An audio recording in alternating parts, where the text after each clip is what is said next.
torna, serra llonga, que l'alzina ens cremaran, que ens arrencaran les pedres, que la terra ens robaran. Torna, serra llonga, que l'alzina ens cremaran, que ens arrencaran les pedres, que la terra ens robaran. Avui, els militants de les organitzacions polítiques de Catalunya Nord, independentistes dels Països Catalans, Esquerra Catalana dels Treballadors, presenten als auditors de Ràdio Arrels una nova emissió. Una emissió una mica especial. Una emissió a l'escolta de les dificultats econòmiques, socials i polítiques del nostre país. Una emissió per a la defensa del país. Defensa de la terra. Avui, i per les emissions següents, parlarem del Canigó. Les ambicions dels promotors i altres amenaçaires no daten pas d'avui. La història recent del Canigó és plena de peripècies i diferents projectes van amenaçar el massís, particularment des del principi d'aquest segle. Per sort, i gràcies també a l'oposició de la gent d'aquest país, pocs han pogut ser realitzats. Així, podem fer ràpidament un resum prou significatiu. Al començament d'aquest segle, quan Bernet de Conflent era una estació termal a la moda, lloc de predilecció de prínceps, comtes i altres parasites riquíssims, es va començar a parlar seriosament de la construcció d'un telefèric o, fins i tot, d'un camí de ferro a cremallera. El projecte de camí de ferro va ser abandonat perquè plantejava massa dificultats tècniques, però el projecte de telefèric va alimentar la rúbrica local anys i anys, i encara avui dia n'hi ha que somien d'aquesta realització.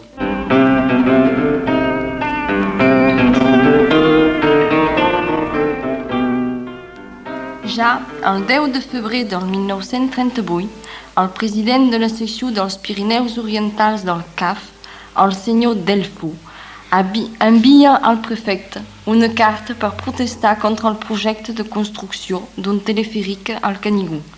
Demanava la classificació del massís. El 12 de febrer del 38, el Comitè Directiu Nacional del CAF recolza aquesta demanda.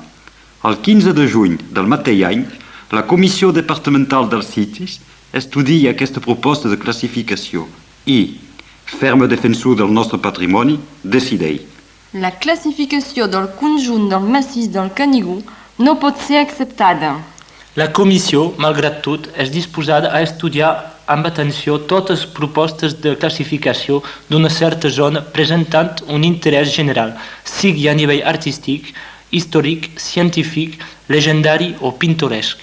Cal dir que el 1 de febrer del 1938 el prefecte havia enviat al ministre de l'Educació Nacional, és ell que es cuidava d'això, que com tothom ho pot constatar fa part de l'educació, el projecte de telefèric entre Bernet i el Canigó.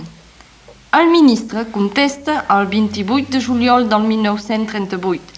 La Comissió Superior dels Sitis ha donat una opinió favorable al projecte, però ha demanat que sigui modificada l'arquitectura de la gara superior i del túnel entre la mateixa gara i el Pla dels Estanyols, túnel que devia ser construït a dintre de la roca. D'altra banda, el ministre demana que la Comissió Departamental dels Sitis es pronunciï sobre una nova proposta de classificació. Primerament del Puig Jofre amb una zona de terrenys al voltant de 500 metres de radi. Segon, del cim del Canigó i dels seus voltants dins un radi de 500 metres. Tercer, i també de la serra entre el Jofre i el Canigó amb una amplada de 200 metres de cada banda.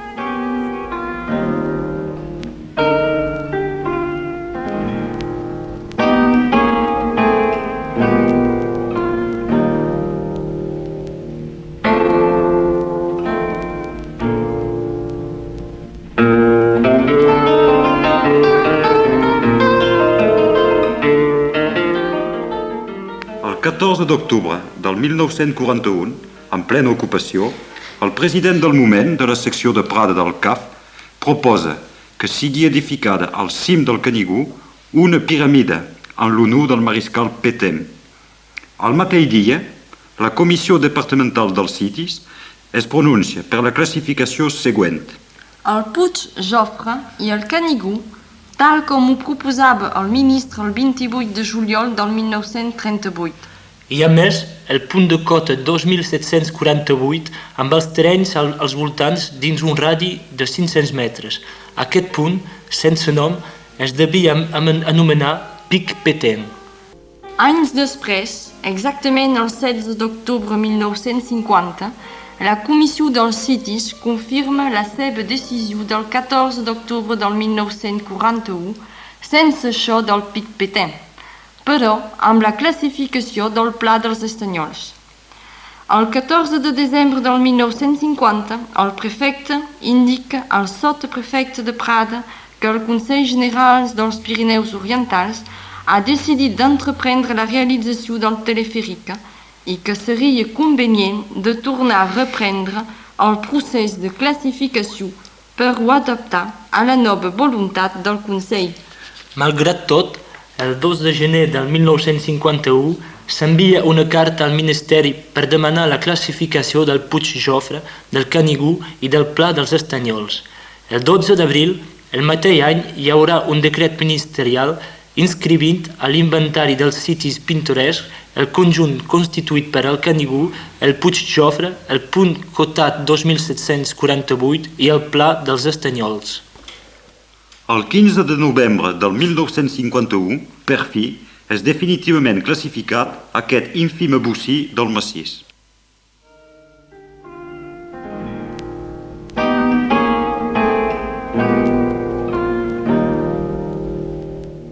Alguns anys més tard, hom torna a parlar de l'aménagement del Canigó. Aleshores, el senyor Trois, de la secció de Prada del CAF, escriu per demanar la classificació del massís del Canigó a partir de la cota 1600, és a dir, l'altitud del refugi de Balatx. El 6 de desembre, el conservador de les Eaux et Forêts de Carcassonne dona una opinió en contra d'aquesta classificació.